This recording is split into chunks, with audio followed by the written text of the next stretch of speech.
3, 2, 1, KO!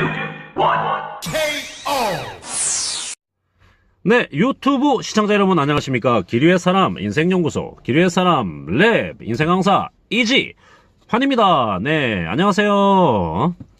자, 오늘은 이 방송을 찍고 있는 오늘은 5월 18일 토요일입니다. 이제 5.18 광주 민주화 항쟁, 5.18 광주 민주화 운동으로 대표되는 날이고 전국 방방 곳곳에서 아마 5.18을 추모하는 여러 집회와 행사들이 있는 것으로 알고 있는데요.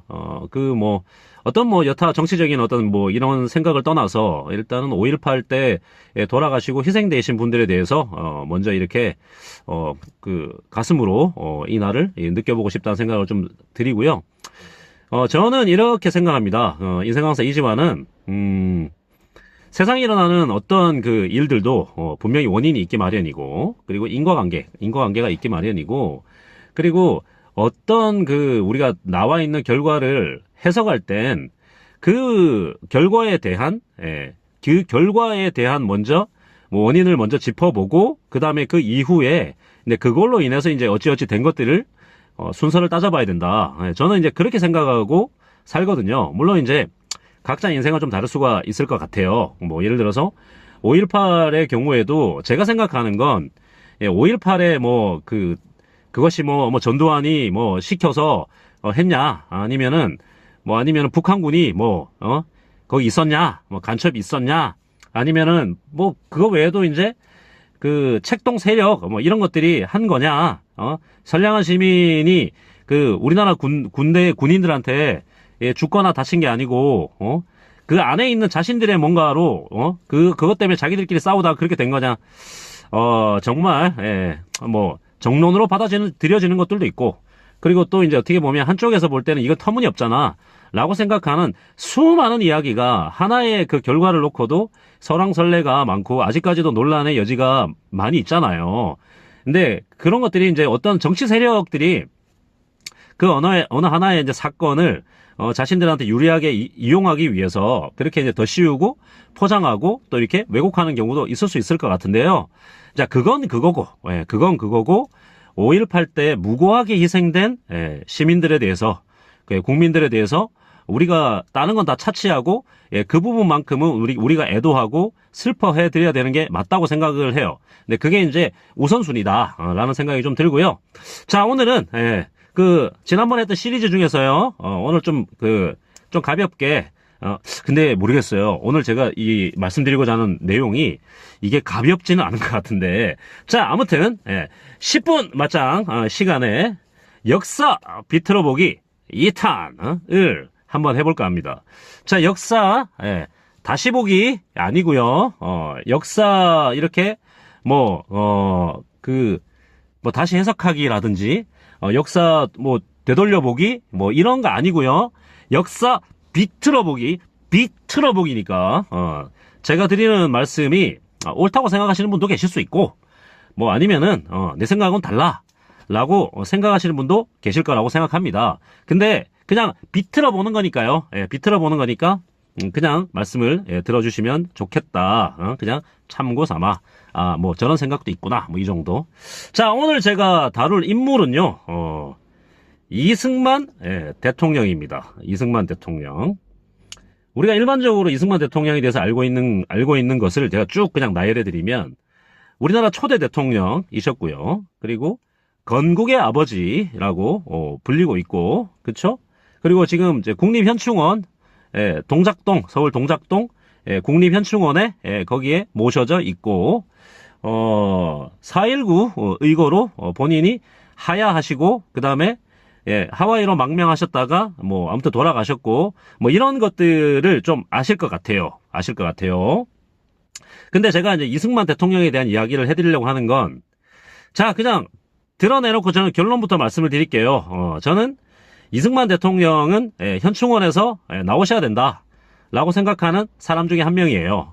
그 이유는 일단 그분이 건국의 아버지, 초대 대통령 다 좋다.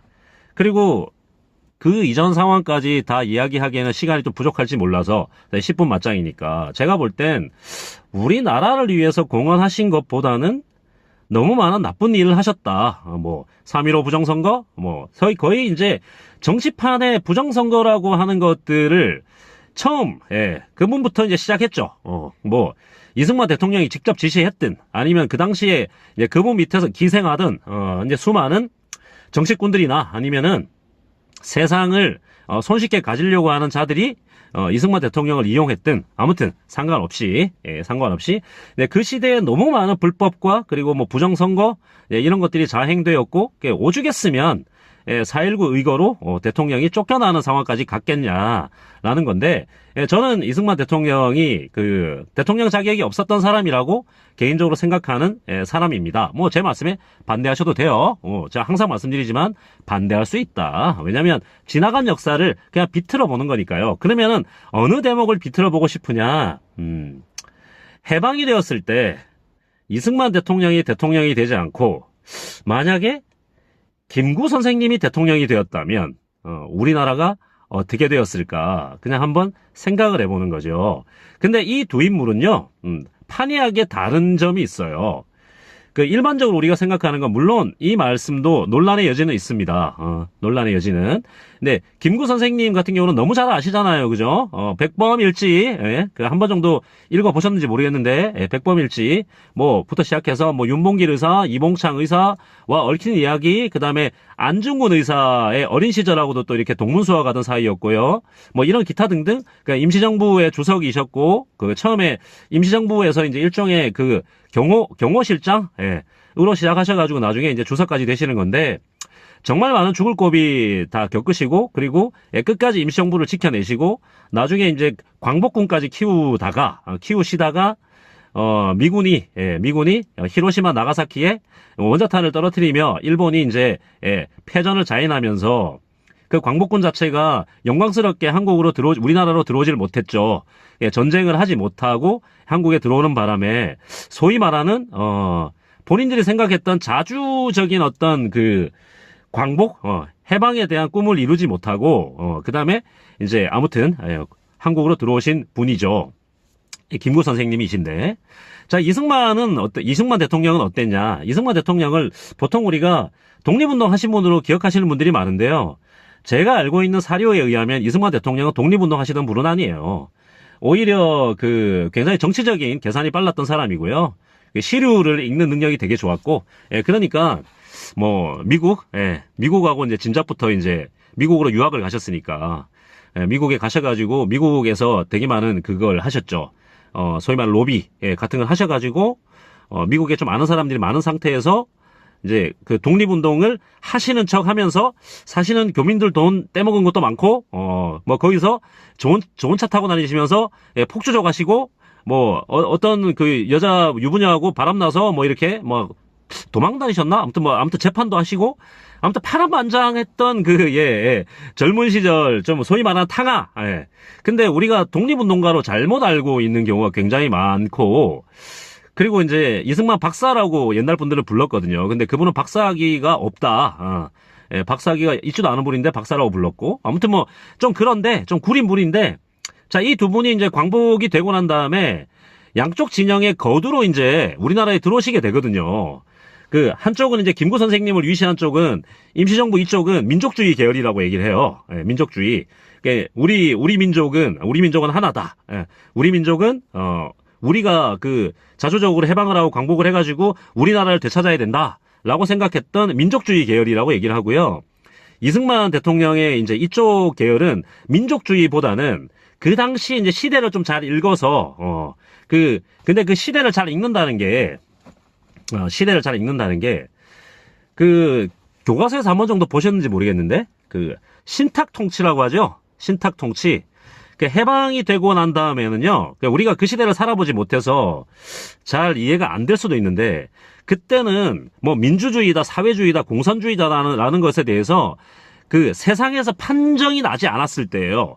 그리고 특히 이제 우리는 식민지였기 때문에, 이 식민지에서 막 해방된 사람들이 36년 동안 식민지 생활을 하다가 어떤 나라를 만들어야 될까에 대해서 거의 어떻게 보면 좀 의견이 분분한 그리고 어떤 길로 가더라도 불확실한 그리고 누구도 이렇게 확정지어서 얘기할 수 없는, 왜냐면 이제 뭐 해방막 돼서 그냥 나라 찾긴 찾았는데 완벽하게 우리 힘으로 찾은 것도 아니었고 38선 이북은 소련, 이남은 뭐 이렇게 미국 이런 식으로 이제 소위 말하는 열강들이 들어와서 일본을 패망시키고 들어와서 이제 자기들이 그 힘없는 어떤 대한민국, 힘없는 대한민국에서 이권을 막 가져가려고 하는 타이밍이었기 때문에. 근데 이제 김구 선생님은 그 신탁 통치라고 하는 것에 대해서 반탁을 하셨던 입장이고요. 우리는 안 된다. 절대 안 돼. 우리는 우리 힘으로 해야 돼. 라고 하셨던 분이고, 이승만 대통령은 진작부터 미국에서 이제 오래 생활하시면서 미국하고 이제 로비가 잘 돼 있고, 그리고 본인이 정치가로서의 야심이 있었기 때문에 진작 이제 미국을 등에 업고 신탁 통치를 받아들이죠. 받아들이면서 두 분이 대척점에 서 있다가 물론 역사적으로 맞아라고 이렇게 확정이 나진 않았습니다만 저처럼 그렇게 믿는 사람들은 많으실 거예요. 근데 이승만 대통령이 이제 그렇게 정권을 잡으려고 하다 보니까 미국 쪽을 등에 업으니까요. 당연히 그 남북한 그때는 38선이 완전히 나눠지기 전이거든요. 남북한을 한꺼번에 가져가기는 너무 어려웠고, 그리고 이제 미국 편만 좀 들어주다 보니까 우리가 이제 남한만 가지고 우리가 통치를 하자 쪽으로 갔는데, 김구 선생님은 그게 싫었던 거고, 근데 그래서 김구 선생님을 암살을 하죠. 안두희라는 사람을 시켜서 경교장이라고 하는 데서 김구 선생님을 암살을 하게 되죠. 물론 이거 확인된 바는 아닙니다. 근데 저처럼 믿는 사람은 많습니다. 정사는 아니지만 그렇게 생각하는 사람들이 많다. 뭐 아니라고 생각하셔도 상관은 없어요. 근데 그렇게 정적을 제거하고 신탁 통치를 받아들이고 남북한이 갈리게 되고요. 그리고 위쪽은 이제 사회주의 공산주의 계열, 그리고 이제 남쪽은 민주주의 계열, 이렇게 된 건데. 자, 역사 비틀어보기입니다. 역사 비틀어보기. 벌써 11시 44분인데요. 와, 어떤 얘기하다 지금 이만큼 가는지 모르겠는데, 또 이제 벌써 마쳐야 될 시간인데, 이 말씀만 드리고 싶은 거죠. 만약에, 김구 선생님이 살아계셔가지고, 오히려 반대로 이승만 대통령을 제거를 하고, 본인이 민족주의자로서, 신탁 통치를 반대하고, 우리가 만약에 끝까지 밀어붙여 갔다면, 비틀어보기니까, 지금 우리 남북한은 어떻게 돼 있을까, 지금 우리가 6.25라는 전쟁을 맞지 않았을지도 모르겠다. 뭐, 그냥 상상인 거예요. 혹시나 그랬지는 않았을까. 그렇다면, 지금까지 논란이 되고 있는 계속 종북이나 이런 것들에 대한 문제, 그리고 이승만 대통령이 본인이 이제 정치를 하기 위해서 사람이 필요하니까, 당시에 친일파였던 관리들을 갖다 전부 다 등용해버렸거든요. 그렇게 해서 생긴 친일파들의 지금 그 문제, 이런 것들이 현재 21세기 대한민국에서 없어졌거나 좀 덜하지 않았을까라는 그런 생각을 좀 하는데 모르겠습니다. 역사 밑으로 보기니까요. 상상은 자유니까요. 뭐 즐겁게 시청해 주셨으면 고맙겠고요. 시간 너무 짧아서 다 말씀 못 드리는데 모르겠어요. 또 똑같은 거 가지고 다음에 또 할지. 자, 지금까지 인생 강사 이지 환이었습니다. 10분 맞짱 많이 사랑해 주세요. 구독도 많이 눌러주세요. 뿌잉 뿌잉 뿌잉. 감사합니다.